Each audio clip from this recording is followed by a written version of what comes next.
अस्सलाम वालेकुम dear students, welcome back. आज की वीडियो के अंदर हम बायोडाइवर्सिटी की बात करेंगे। तो बायोडाइवर्सिटी एक आसान और सिंपल सा छोटा सा टॉपिक है। तो सबसे पहले हम इसकी तारीफ़ देखते हैं कि कोई भी प्लेस हो, वहाँ पे जो स्पीशीज़ पाई जाती हैं उनकी किस्म और जो तादाद है उसकी अगर हम बात करें तो उसको हम नाम देते हैं किस चीज़ का, बायोडाइवर्सिटी का।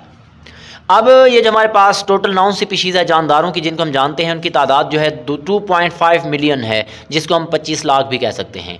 अब इनमें से 53.1% जो है इंसेक्ट्स पाए जाते हैं, 17.6% जो है वेस्कुलर प्लांट्स पाए जाते हैं, 19.6% जो है एनिमल्स पाए जाते हैं और 9.4% अल्जी, प्रोटोजोआ और प्रोकैरियोट्स वगैरह पाए जाते हैं।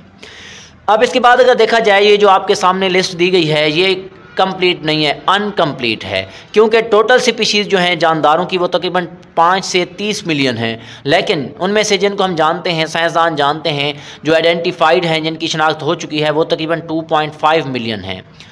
अगर हम इनमें से एक छोटा सा टॉपिक, इस टॉपिक के अंदर एक छोटा सा शॉर्ट क्वेश्चन बनता है, फाइलिटिक लाइनेज, ये क्या होता है इसकी बात करें। फाइलिटिक लाइनेज को हम शजरा नस्ब कहते हैं। इसको आप एक एग्जांपल से समझें।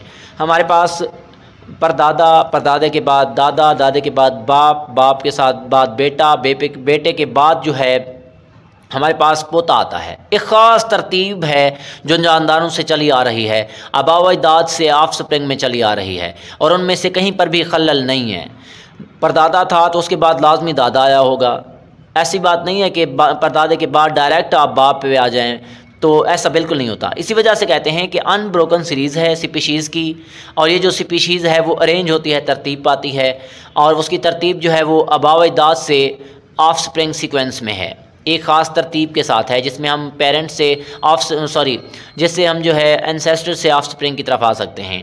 अब इसके बाद हम आगे देखें कि हमारे पास ये जो फाइलिटिक लाइनेज है इसका किरदार क्या है। तो फाइलिटिक लाइनेज में सबसे पहले बात की जाए कि हमारे पास जो लाइफ है आजकल की, वो फाइलिटिक लाइनेज की वजह से है। अगर शजरा नस्ब ना होता तो जानदार ख़त्म हो जाते।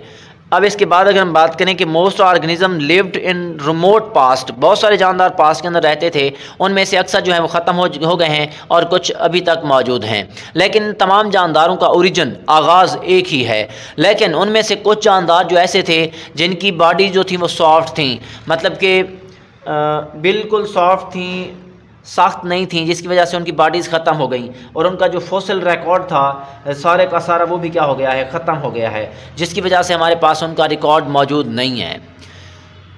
अब हम अगर बात करें कि हमारे पास इन दिस वे, इस लिहाज से एवरी लाइनेज, हर जो फाइलिटिक लाइनेज है, शजरा नस्ब है, कैन नॉट एक्सटेंड। हम आज से पीछे जो है जानदारों की तरफ जितनी भी ज़िंदगी थी, हम आज से लेकर पिछले जो आबा अजदाद थे वहाँ तक हम नहीं जा सकते, क्योंकि कुछ जानदार ऐसे थे जो मर गए हैं, उनकी बॉडीज़ ख़त्म हो गई हैं। तो ये हमारे पास आसान और सिंपल सा टॉपिक था, जिसको आप लोग एज इट ऐसे लिखेंगे तो इंशाल्लाह आप लोगों के नंबर नहीं कटेंगे। ओके जी, अल्लाह हाफिज़।